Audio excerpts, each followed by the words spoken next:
लगातार तनाव, अकेलापन एवं उदासी में जीने के कारण आजकल लोग एंजाइटी डिसऑर्डर के शिकार हो रहे हैं। तो आज हम बात करने वाले हैं एंजाइटी डिसऑर्डर के बारे में। नमस्कार दोस्तों, मेरा नाम डॉक्टर प्रेरणा अत्तरकार। आज मैं आपसे बात करने वाली हूँ एंजाइटी डिसऑर्डर के कारण, लक्षण एवं होम्योपैथी दवाइयाँ इसमें कैसे मदद कर सकती है। लंबे समय से चलने वाले तनाव के कारण एंजाइटी डिसऑर्डर होता है। इसमें माइंड से निकलने वाले जितने भी हार्मोन्स हैं उनमें असंतुलन पैदा होता है।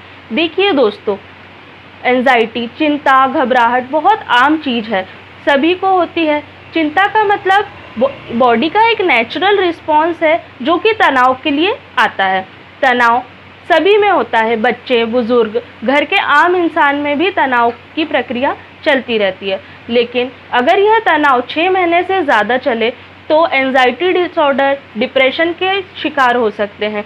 बच्चे जब स्कूल में जाते हैं तो उन्हें तनाव रहता है, स्टेज पर स्पीच देने जाना है तो तनाव रहता है, रिजल्ट आ रहा है तो तनाव रहता है। लेकिन थोड़े समय बाद तनाव खत्म हो जाता है और बच्चे बिल्कुल फ्री हो जाते हैं।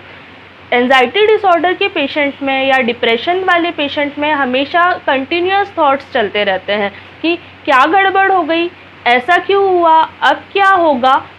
तो ये सारी चीज़ें अगर कंटिन्यू 6 मंथ्स तक परसिस्ट करे किसी पेशेंट में तो वह पेशेंट एंजाइटी डिसऑर्डर का शिकार हो सकता है। सभी के जीवन में ऐसी परिस्थितियां आने लगती है जब मजबूत से मजबूत दिल वाला इंसान भी चिंतित रहने लगता है।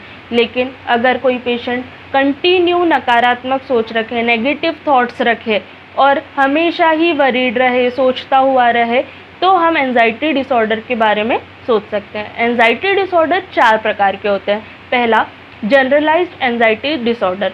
इसमें पेशेंट हमेशा सोचता रहेगा, माइंड में कंटिन्यूअस थॉट्स बने रहेंगे जिसका कोई तर्क नहीं होता। ये होता है पहला, जनरलाइज्ड एंजाइटी डिसऑर्डर। दूसरा होता है ऑब्सेसिव कंपल्सिव डिसऑर्डर। इसमें पेशेंट के माइंड में थॉट्स तो चलेंगे ही चलेंगे, साथ में पेशेंट कोई भी एक आदत अपनी बना लेगा। जैसे साफ़ सुथरी चीज़ों को भी वो बार बार धोएगा, घर में साफ़ सफाई बहुत ज़्यादा है पर फिर भी वो साफ़ सफाई करेगा। तो इस प्रकार का जो पेशेंट बिहेव करते हैं वो आने लगते हैं ऑब्सेसिव कंपल्सिव डिसऑर्डर के अंदर। तीसरा आता है पैनिक डिसऑर्डर। पैनिक में जो पेशेंट होता है वो खुद तो डरेगा ही डरेगा, खुद वरीड भी रहेगा, साथ में घर वालों को भी वरीड करके रखेगा। जैसे मेरी सांस रुक रही है, या थोड़ी देर बाद पेशेंट बोलने लगेगा कि शायद मुझे हार्ट अटैक आ रहा है, तो खुद तो पैनिक क्रिएट करेगा और घर वालों को भी परेशान करेगा। ये होता है पैनिक डिसऑर्डर। फोर्थ होता है सोशल एंजाइटी डिसऑर्डर। सोशल नाम से ही समझ में आ रहा है कि पेशेंट पब्लिक में जाना बिल्कुल पसंद नहीं करेगा। तो उसे हमेशा ऐसा लगने लगता है कि सारे ही लोग मुझे घूर रहे हैं, तो वो अकेला रहना पसंद करेगा। माइंड में कंटिन्यूअस नेगेटिव थॉट्स आने लगेंगे।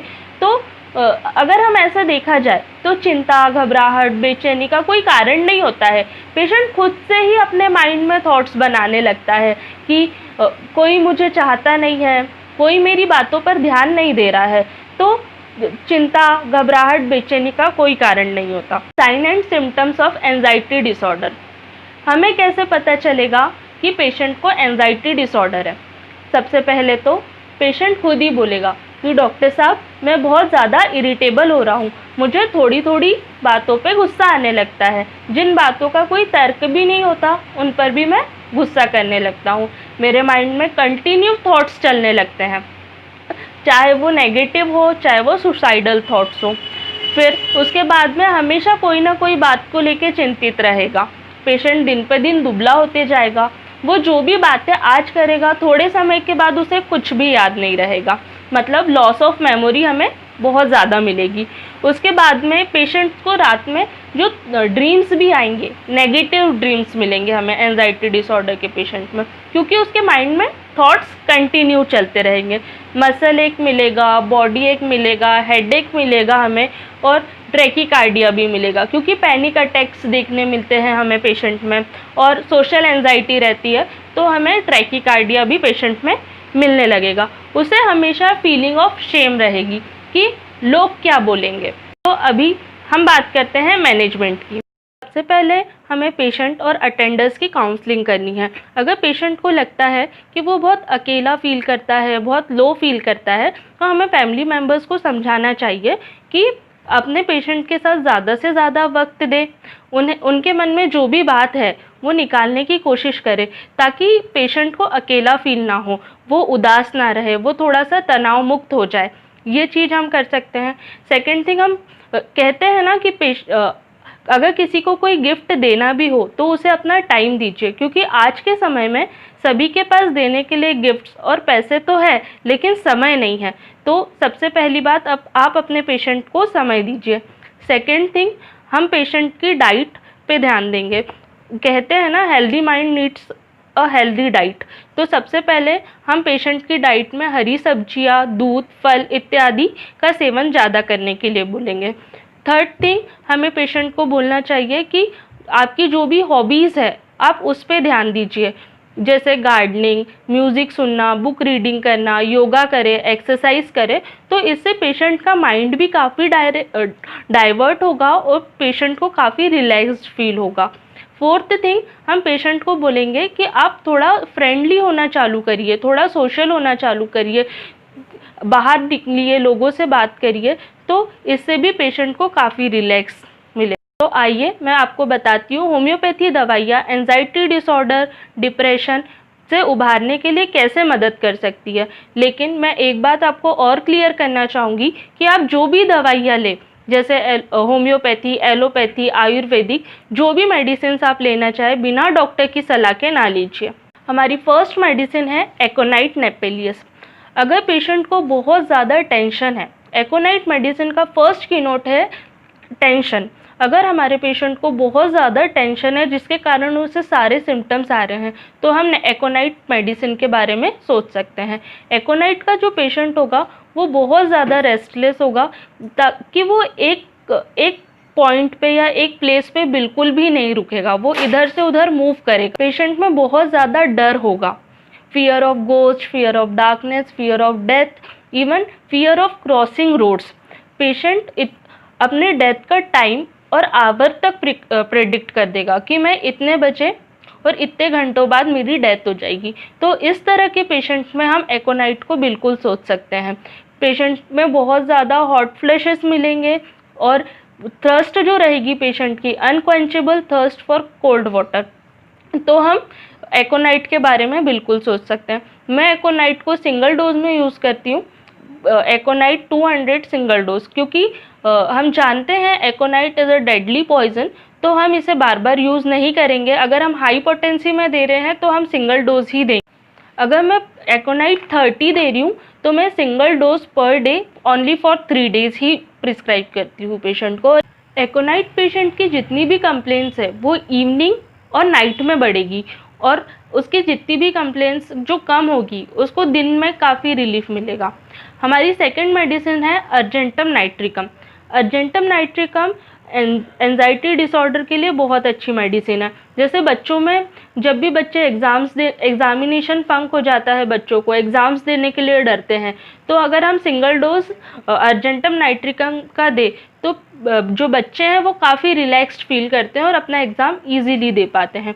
अर्जेंटम नाइट्रिकम के पेशेंट में भी काफ़ी फियर रहता है रोड्स क्रॉस करने का, एग्ज़ाम्स देने का। अगर पेशेंट चर्च जा रहा है या ऐसी कोई जगह जा रहा है जहाँ काफ़ी सारे लोग हैं, तो पेशेंट हमेशा जाने के लिए बाहर डरेगा। सेकेंड थिंग, अगर थोड़ी सी भी हवा, तूफान और बारिश वगैरह होती है तो पेशेंट अपने आप को कॉर्नर में खड़ा कर लेगा, ताकि अगर बिल्डिंग नीचे गिरे भी तो उसे कोई नुकसान ना हो। तो इस तरीके के सिम्टम्स हमें अर्जेंटम नाइट्रिकम के पेशेंट में मिलेंगे। और पेशेंट में काफ़ी सुसाइडल थॉट्स भी रहेंगे, अकेला रहना पसंद करेगा। जितनी भी कंप्लेंट्स है open air, cold air, cold eating, ऐसे टाइम में बढ़ेगी। और अगर पेशेंट ओपन एयर में रहता है तो काफ़ी रिलैक्स्ड फील करता है। हमारी थर्ड मेडिसिन है आर्सेनिक एल्बम। मैं आपको बता देती हूँ, जैसे कि मेरे पास आर्सेनिक एल्बम रखी हुई है। आर्सेनिक एल्बम भी एंजाइटी डिसऑर्डर के लिए बहुत अच्छी मेडिसिन है और बहुत अच्छा रिजल्ट आता है। आर्सेनिक एल्बम का जो पेशेंट है वो भी बहुत ज़्यादा रेस्टलेस रहता है, एक जगह पे बिल्कुल नहीं रुक सकता, और आर्सेनिक का जो पेशेंट होता है वो बहुत फास्टिडियस होता है, मतलब उसे हर चीज़ बहुत नीट एंड क्लीन और प्रॉपर वे में चाहिए होती है। अगर दीवार पे कोई घड़ी लगी हुई है या कोई फ़ोटो फ्रेम लगी हुई है और वो अगर थोड़ी सी तिरछी भी हो तो पेशेंट उसको सीधा करने चला जाएगा। मतलब वो बिल्कुल भी नहीं चाहेगा कि उसका घर गंदा हो, अव्यवस्थित हो, इवन वो साफ़ सुथरी चीज़ों को भी साफ़ करने लगेगा। पेशेंट भी इसमें भी सुसाइडल टेंडेंसी बहुत होती है, अकेला रहना पसंद करता है। और आर्सेनिक का जो पेशेंट है वो गोल्ड केन पेशेंट कहलाता है, ताकि क्योंकि उसके सारी कंप्लेंट्स जो है वो मिड डे और मिड नाइट में एग्रावेट होती है और ओपन एयर में काफ़ी रिलैक्स फील करता है पेशेंट। नेक्स्ट मेडिसिन है पल्सटिला निग्रिकेंस। पल्सटिला बहुत ही अच्छी मेडिसिन है फीमेल्स के लिए। इसकी जो फीमेल होती है वो बहुत ज़्यादा वीपिंग डिस्पोजिशन की होती है और चेंजेबिलिटी ऑफ मूड्स बहुत ज़्यादा मिलता है। जैसे अगर कोई फीमेल है वो आपके पास आ रही है और उसकी कंप्लेंट्स बताते बताते वो रोने लगे और झट से फिर हंसने भी लगे, तो आप पल्सटिला के बारे में सोच सकते हैं। पल्सटिला की जो लेडी है उसमें कॉन्सोलेशन एम्युलेशन मिलेगा कि अगर आप उसे समझाएंगे, उसे अपना समय देंगे, तो वो आपकी बात समझेगी भी और मानेगी भी और अपनी लाइफ में फॉलो भी करेगी। तो पल्सटिला भी बहुत अच्छी मेडिसिन है एंजाइटी डिसऑर्डर के लिए, क्योंकि कॉन्सोलेशन एम्युलेशन मिलता है इसमें। ऐसे तो एंजाइटी डिसऑर्डर के लिए बहुत सारी मेडिसिन है, जैसे रस्टॉक्स, नेट्राम्यू, फॉस्फोरस, साइलिशिया। According to symptoms medicine select की जाती है। अगर मेरे पास ऐसा कोई पेशेंट आता है तो I usually prefer a combination which I would like to share with you all. You have to take gelsemium 30, calcarea carb 30 and arsenic 30। इन तीनों मेडिसिन को आपको 1 ग्राम ग्लोब्यूल्स में 2-2 बूंद मिलानी है और पेशेंट को केवल रात में लेने के लिए बोलना है, सिंगल डोज। ऐसा अगर आप 3 दिन तक देंगे तो पेशेंट को काफ़ी रिलैक्स्ड फील होगा और आपको भी केस आगे प्रोसीड करने में काफ़ी आसान। तो ये थी हमारी आज की इंफॉर्मेटिव वीडियो। अगर आपको ये वीडियो पसंद आई हो तो लाइक, शेयर और सब्सक्राइब ज़रूर करिएगा और जाते जाते बेल आइकॉन को ज़रूर दबाइएगा ताकि हमारी चैनल की लेटेस्ट वीडियो का नोटिफिकेशन आप तक पहुंच सके।